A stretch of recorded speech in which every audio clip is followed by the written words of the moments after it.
sem o microfone, você também me escuta. Mas já que eu estou com ele, nós vamos começar, já que está gravando. Ficou uma pergunta no ar, que olha, para quem não me conhece, meu nome é Nilson São Pedacório.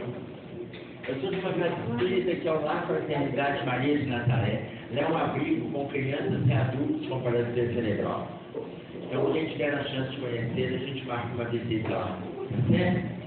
Aqui, deixa eu contar para vocês. Vocês estavam ouvindo uma gravação minha e ficou uma pergunta no ar, que na hora a gravação apagou. Foi com esse grupo aqui? Então, alguém ligou para minha casa e perguntou para minha esposa assim, queria marcar uma palestra comigo e eu não estava. Aí a pessoa falou assim, eu posso te fazer uma pergunta? Aí a pessoa falou, pode. Aí perguntaram ela assim, o Emerson faz tudo aquilo que ele fala na casa espírita? Na hora de vocês ouvirem a resposta, a imagem apagou. Não é bacana isso? Eu acho que o João estava doido de ouvir só para responder. Aqui. Não é só ele não, todo mundo queria, né? Eu vou responder. Aí, o que acontece? A minha esposa respondeu assim, não faz não. Faz não. Mas ele anda miudinho com a gente aqui. Por quê? A gente também fica atento ao que ele está falando. Porque quando eu faço palestra em diversos lugares, então eu tenho que andar miudinho e a família também. Aí ela falou isso. Ele anda miudinho e a gente também anda miudinho para tentar colocar em prática tudo que a gente fala. Na realidade, gente, o palestrante, ele não é aquele que faz tudo que fala. Ele é aquele que está lutando muito, tanto quanto aqueles que escutam, para fazer aquilo que o Cristo ensinou para nós. Está claro? Então, se alguém chegar no palco da casa espírita ou de qualquer outra religião, e achar que ele está fazendo tudo que fala, e achar que ele está fazendo tudo que o Cristo ensinou, ele já está correndo um grave erro em relação à vaidade. Nós podemos pegar exemplos simples aqui entre nós, tá? Vamos fazer, vou pegar só entre nós, que vou citar para vocês.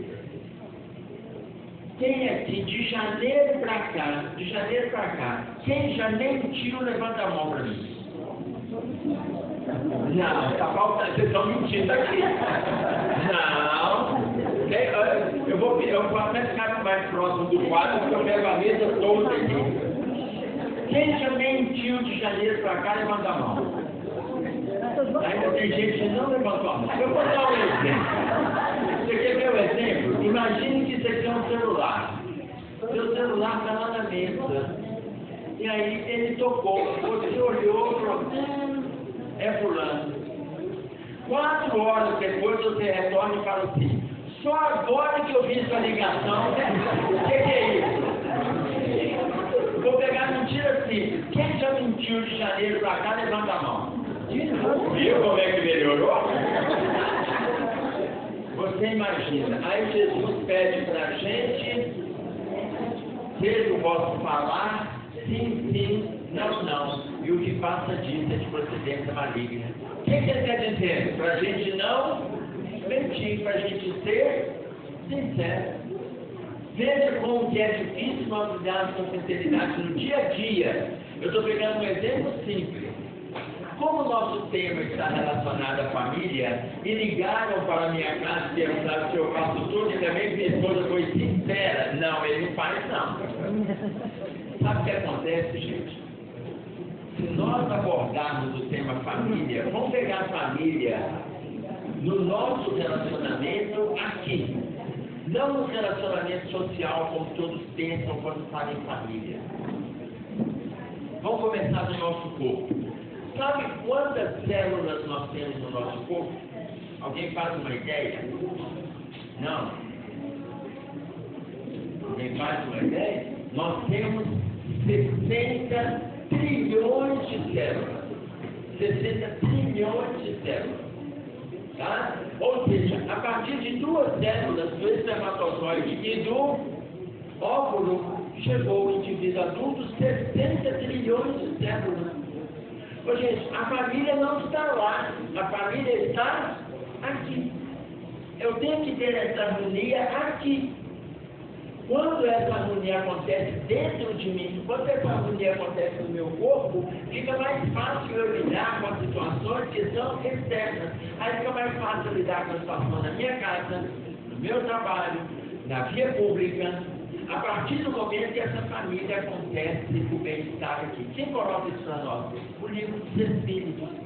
Minha pergunta é 766. Ele coloca que a vida social está na natureza. Aqui tem a natureza. Aqui tem a natureza. Aqui tem a natureza. É o nosso corpo. A primeira família que a gente deve o respeito é o nosso corpo. A primeira família que a gente deve atenção é o nosso corpo. O primeiro cuidado que a gente precisa ter é com o nosso corpo. Se a gente não tem cuidado para conosco, como que eu vou cuidar das minhas filhas, da minha esposa, da minha casa? Como que eu vou cuidar do meu marido, dos meus filhos, do meu lar, se eu não cuido de mim? Entenderam quando a gente fala de família? Então, inicialmente, a gente pensa na família, aqueles com quem a gente convive dentro de casa. Mas quem é esses que estão convivendo aqui? Está claro? Então, vou pegar um outro exemplo, só para vocês entenderem como funciona a questão do cuidado do corpo. De janeiro para cá, eu gosto de pegar janeiro, porque ano novo é sempre uma coisa nova, não é? De janeiro para cá, quem comeu demais algum dia, levanta a mão para mim. Pronto, peguei todo mundo. Deixa eu ver aqui. Peguei todo mundo. Quem comeu demais, você imagina, se de janeiro para cá a gente excedeu na alimentação, a gente descuidou da família. Entenderam o tamanho do problema? Quando a gente pensa em família, a gente pensa pai, mãe, irmãos, filhos. Mas e essa família aqui que a gente tem que estar cuidando o tempo todo? Aí a gente vai para uma festa, estava tudo ótimo, mas a gente sai de lá e fala, comi demais. Já está errado. É claro, já está errado. Aí tem gente que vai fala assim, eu nem lanche, a festa hoje vai ser tão boa que eu mal almoço, porque hoje eu vou comer de tudo o tempo todo. Ou seja, a pessoa já vai preparada para o excesso. Como que nós vamos falar de uma família fora se eu não estou cuidando da família interna? Tudo bem? Ok. Só o nosso coração, para uma vida média de 70 anos, o coração, quem aqui tem mais de 70 anos? Aqui tem mais de 70? Só ele tem mais? Você tem mentira aqui? Ali tem outro. E aqui? Está mentindo aqui?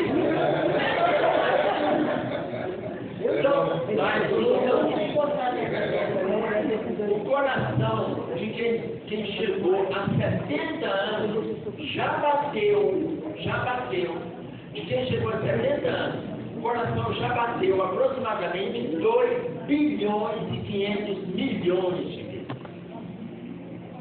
O coração de quem já chegou a 70 anos. Quem não chegou está aproximando essa média. Quem coloca isso para nós é Joana de Ângeles, no livro Lampadário Espírita, no capítulo que se chama O Corpo. 2 bilhões e 500 milhões de vezes, incansavelmente. Ou seja, o nosso corpo, eu estou dando o exemplo do coração, vou pegar um outro, porque se o coração bate 2 bilhões e 500 milhões de vezes numa vida de 70 anos, nós estamos falando do equilíbrio dessa família, vou pegar um outro exemplo do equilíbrio. Imagine aqui, que é um microfone, imagine que aqui é uma chapa quente.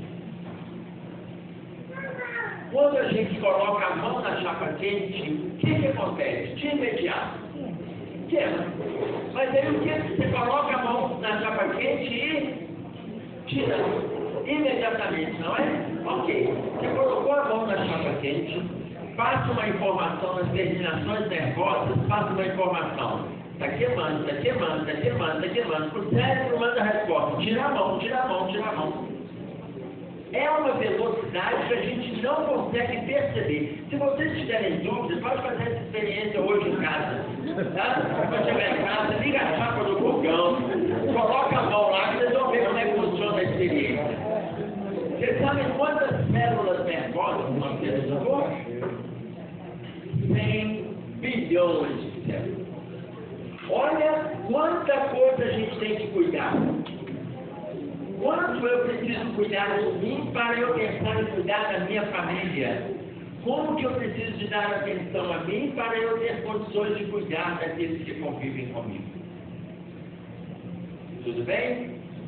E aí, Pedro, lá no Novo Testamento, na sua primeira carta, no capítulo 5, no versículo 2, ele coloca para nós assim: apacentai o rebanho que vem de Deus. O que é apacentar? O que é apacentar? Ele está pedindo para a gente apacentar o rebanho. O que é apacentar o rebanho? Acalmar. O que mais? O que é apacentar? Você falou na sua palestra. Oferecer a paz. Dar pasto. Oferecer o pasto. Oferecer o pasto. Então, que gente aparece, né? Então, oferecer o pasto. Você imagina, nós temos duas formas de entender o apacentar. Uma é oferecer o pasto, que é oferecer o alimento, oferecer o abrigo, oferecer a água. Esse é o apacentar. E existe a forma moral de apacentar, que é acalmar. Tanto que Pedro coloca exemplificar. Exemplificar. Olha, quando a gente fala agora da família que vive na nossa casa, deu exemplo do nosso povo. Se a gente fala da família que está na nossa casa, como que eu vou apacentar a família? Eu vou dar exemplo. Está claro? Eu vou dar exemplo. Então, vou pegar uma observação. Minha filha, na época da pandemia, ela comprou 2 caixas de máscara da Shopee. E aí ela comprou a caixa de máscara. Às vezes, deixa eu só fazer uma observação. Nós temos um grupo da família, né? Em casa, eu, minha esposa e 3 filhas. Então, eu não falo nada em rede social nenhuma, eu não respondo, eu não faço nada. Eu só respondo tudo que é uma pergunta. Ô João, eu respondo? Eu sou ruim para responder. Então, às vezes o João me passa informação. Eu estou informado. Pronto, ele passou informação. Mas ele não perguntou, você está informado? Você vai lá hoje? Ele não perguntou. Então ele passou a informação contando com você. Eu não faço nem aquele joinha. Então, estava lá minhas filhas conversando. Meninas, uma delas passando recado para as 2 irmãs. Comprei 2 caixas de máscara da Shopee e a Shopee mandou 10. Aí ela oferecendo. Quer levar para o escritório? Oferecendo para uma irmã, oferecendo para outra. Leva para o estúdio. E aí eu entrei. Eu fico 3, 4 meses sem falar nada. Aí na hora que eu entrei, eu falei, Cecília, ligue para a Shopee e veja quanto custa as 8 caixas de máscara para você pagar, ou como que você faz para devolver as 8 caixas que vieram a mais. Aí uma das irmãs respondeu assim, kkkk, papai está lendo. Milagre. A outra colocou a mão para trás, com o emoji, colocou para trás e fez assim, ó. Não entendi, não estou sabendo de nada, né? Quando eu cheguei em casa à noite, eu perguntei à minha filha, filha, você ligou para a Shopee? Ela falou assim, é pai, eu liguei. E aí eles até deram os parabéns, mas os parabéns é para você, pai. Porque não é para mim, porque foi você que falou para eu ligar. Eles falaram assim, olha, você está de parabéns por ter ligado em ter recebido a mais, porque ninguém nunca ligou para cá para devolver o que recebeu a mais. Nunca ligou. Normalmente as pessoas ligam para falar o que chegou errado ou para reclamar o que não chegou. Então, eu gostaria que você ficasse com as 8 caixas a mais. Por você ter sido honesta, pode ficar com essas caixas a mais de máscara. E aí a minha filha me contou e ele deu parabéns para ela ter sido honesta. Aí eu falei assim, filha, você corrigiu o rapaz da Shopee? Você chamou a atenção dele? Ela falou assim, chamou a atenção por quê? Eu falei, filha, primeiro, a gente tem que parar nesse país de dar os parabéns para quem é honesto. A gente está tão acostumado a ser desonesto que quando aparece um honesto, e aí, fulano, de honesto, tem parabéns. De tão acostumado que a gente está a ser desonesto. Então, ele te parabenizou, ele já está errado de parabenizar. Segundo, ele te deu 8 caixas a mais. Ele não pode dar porque não é dele, ele é dono da empresa, ele é funcionário. Como é que ele vai dar os parabéns de ter sido honesta e ele foi desonesto para a empresa que ele trabalha? Ela olhou para mim e falou assim, pai, é muito difícil conversar com você. Vocês estão entendendo, gente? Naquele momento que eu estou falando com ela, eu volto na orientação de Pedro, apacentai o rebanho de Deus que está dentre vós. Apacentai, se de um lado é oferecer o pasto, o alimento, a água, o abrigo, do outro lado é oferecer o exemplo, o diálogo, o contato, o acolhimento. Então, nós temos isso para oferecer. A gente tem que oferecer para o marido, a gente tem que oferecer para a esposa, a gente tem que oferecer para os filhos. Está claro? Pode falar. Eu acho que no caso que ele deu a máscara, porque para ele era mais identitário, porque para ele ser ele estava dormindo, era um chefe, que ele apelava mais, ele ia tomar um sermão. Então era mais fácil eu dar as máscaras do que corrigir o erro e fazer o erro.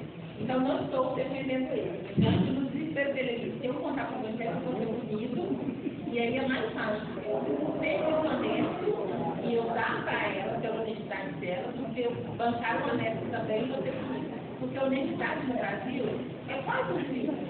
Se a gente voltar para pensar. Olha bem, olha o que ela colocou. Para ele deve ter sido mais fácil devolver ou dar para ela aquelas 8 caixas a mais do que ele ter falado com o chefe que houve um erro. Porque ele estaria se entregando ou entregando alguém da execução. Tá? Então pode ter sido mais fácil, pode. E ela já colocou que não está defendendo. Então eu não vou deduzir que você fez curso de direito. Se ele disser que fez, aí eu falei, você está de parabéns, está de parabéns. Então você imagina, pode ter sido mais fácil, mas o que ele fez foi honesto? Não, também não. Mas nesse ponto que você trouxe, às vezes, ser honesta, a pessoa ainda acaba sendo punida. E isso é uma cultura que a gente tem que mudar.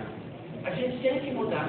Porque senão nós não vamos melhorar esse país nunca. E nem nós nos melhoraremos e nem favoreceremos aqueles que convivem conosco no processo de melhora. Por quê? Ah, não, todo mundo é desonesto, não tem problema não. Tá claro? Isso não é leal. Isso não é legal. Tudo bem? Então, eu entendi o que você está fazendo, mas o cuidado que a gente tem que ter são as mudanças que a gente precisa fazer. Tudo bem?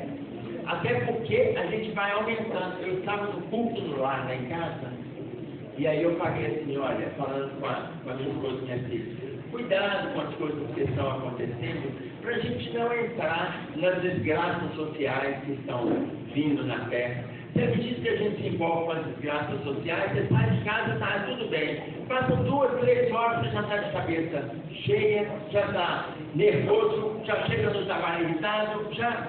Por quê? Porque você está envolvendo com notícia, com comentário, com fofoca. Aí minha esposa falou assim, tudo bem, para de falar de desgraça.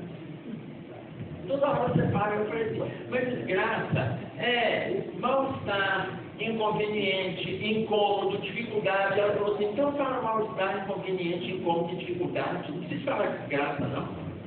Eu falei assim, tá bom, eu vou tentar. Peguei o Evangelho do Espiritismo e peguei para ela abrir na hora do culto. Aí na hora que ela abriu, ao acaso saiu a desgraça real. Eu falei, tá vendo? Até os espíritos falam em desgraça. Tem lá no capítulo 5 do Evangelho, bem-aventurados aflitos, a desgraça real. E ele coloca que a desgraça real é a gente ter noção do que é certo e do que é errado, do que pode e do que não pode, o que deve e o que não deve, e a gente sabendo, a gente continua fazendo errado. É a desgraça real. Tá claro? Aí eu volto no exemplo Se eu sei que está errado, por que eu vou continuar? Existem situações que a gente é compelido em função do condicionamento de passado, mas não que a gente deva dar continuidade àquilo que está errado. Tudo bem?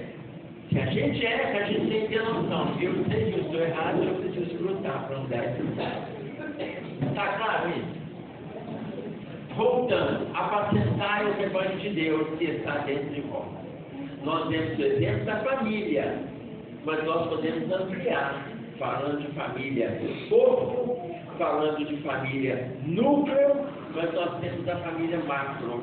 As pessoas que trabalham com a gente, muitas vezes estão com a gente mais tempo no dia do que a nossa própria família. Está claro? Mais tempo no dia. Principalmente quem trabalha 8 horas por dia, mais tempo que fica no transporte, considerando o tempo que ele está em casa, que seria em torno aí de 12 horas aproximadamente, uma parte das 12 horas ele está dormindo.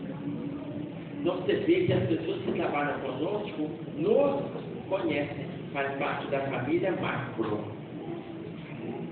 Apacentar significa oferecer pasto, ofereça alimento, ofereça diálogo, ofereça acolhimento. O que a gente pode fazer por essas pessoas? Tudo bem?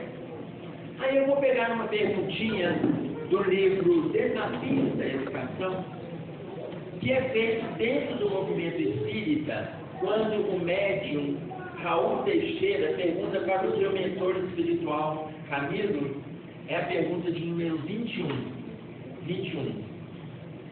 Como lidar com filhos de espíritas que não aceitam a evangelização da criança, que não aceitam frequentar a casa espírita? Eu vou ampliar essa pergunta, não só dentro do espiritismo. Como lidar com filhos de pessoas religiosas que frequentam as suas instituições religiosas, mas que não aceitam frequentar as religiões?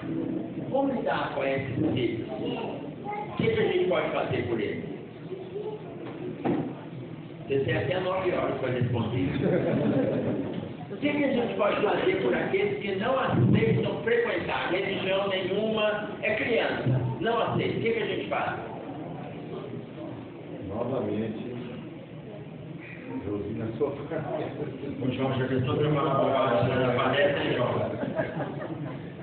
Não fala isso que eu vou pensar. Se você der a resposta, o João está me escutando para onde vai. Pode falar. Orar por ele. É uma criança, está lá com 5 anos de idade, 7, 8 anos e não aceita. O que a gente faz? Ora por ele? Aí eles vão com a gente, se eles não quiserem. Aí eles são crianças, eles estão dentro, então eles têm que ir.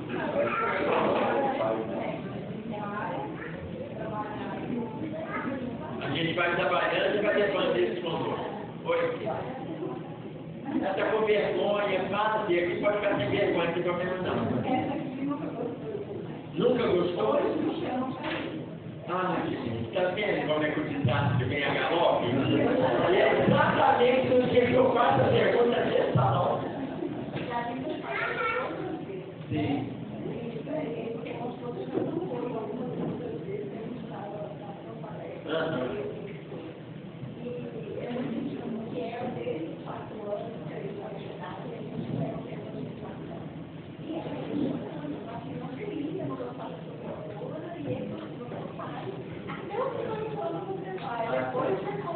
Já fez dois?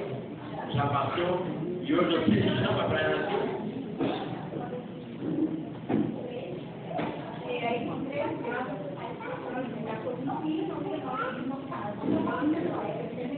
Se nenhuma não vai ficar. Sim. Ótimo. E voltou para o doutrina. Funcionou? Foi sua pressão, não foi? A maioria das vezes foi. Só um minutinho. Ah, não é bom não. Isso! Pronto! Eu já estava até conversando com o espírito aqui. Não morreu? Então, se for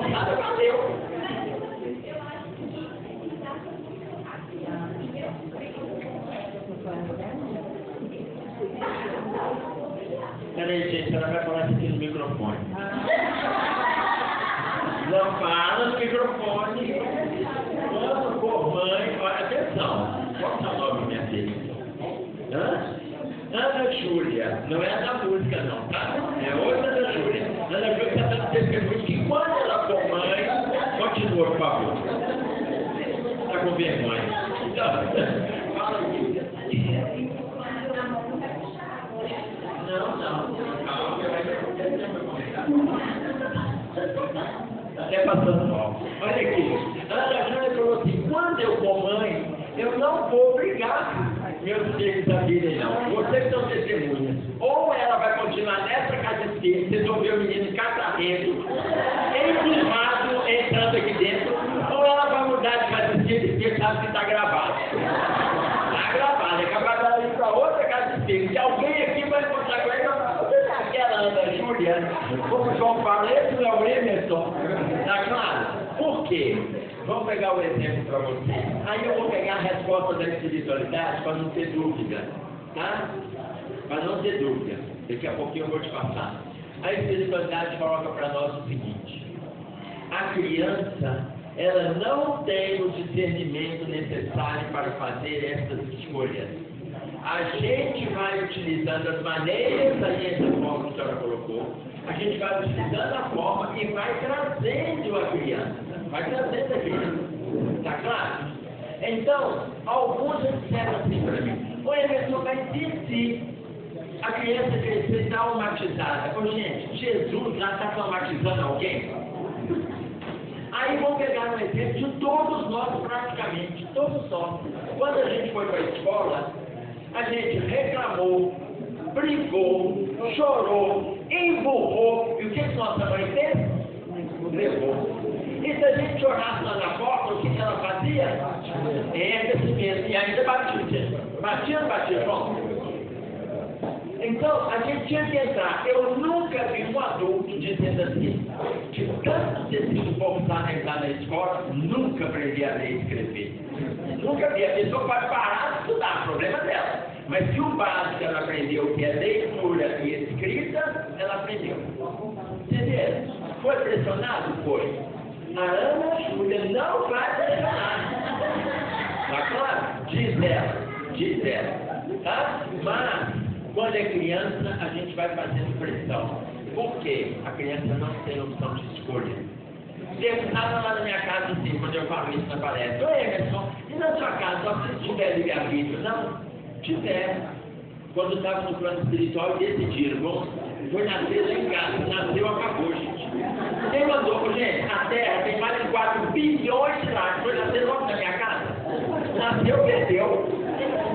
Nasceu, perdeu. E foi assim até os 18, como seu marido, até os 18. E depois decide o que elas querem, tá? Como as minhas 3 avançadas de 18. Tá certo? Foi meu filho que você ia falar? Eu sou a prova disso. Não criança, mas aos 12, aos 15, meu pai me forçava a ir na minha com ele. Eu não gostava, eu tinha incomodado com aquilo, eu era obrigado. E antes disso, fui batizado, fui primeira comunhão, fiz esse negócio todo. E depois dos 15 aos 16, eu fui estudar num colégio de padre, internato, colégio de padre. E hoje eu estou aqui. Deu certo? Estou tentando ainda. Deu certo? Só de você estar aqui. Mas eu me sinto mais à vontade, mais aprendendo mais do que eu vejo aqui. Porque a hora que você vai ver algumas coisas dentro da igreja, às vezes ficam umas coisas meio nebulosas. Foi o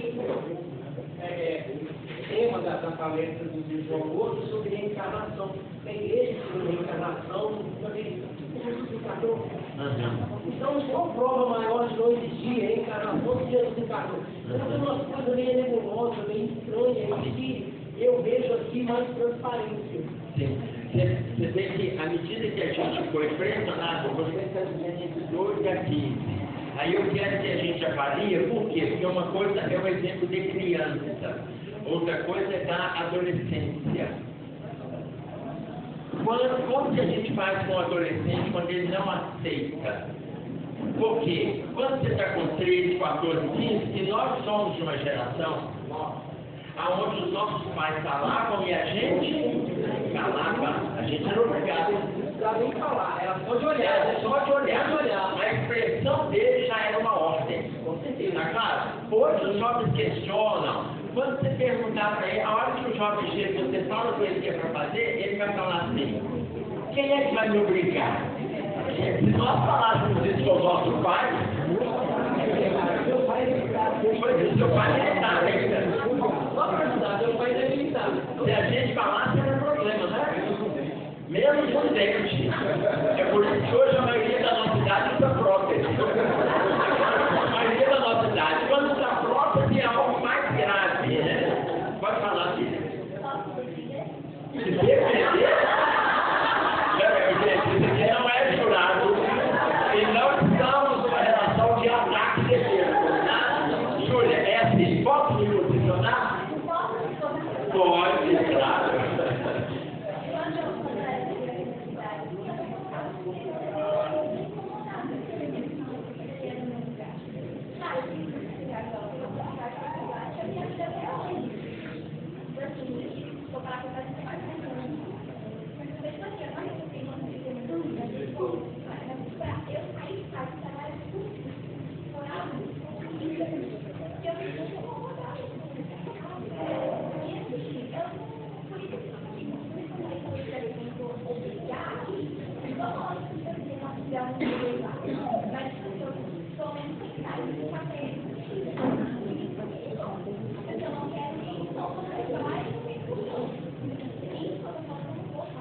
Sim, entendi.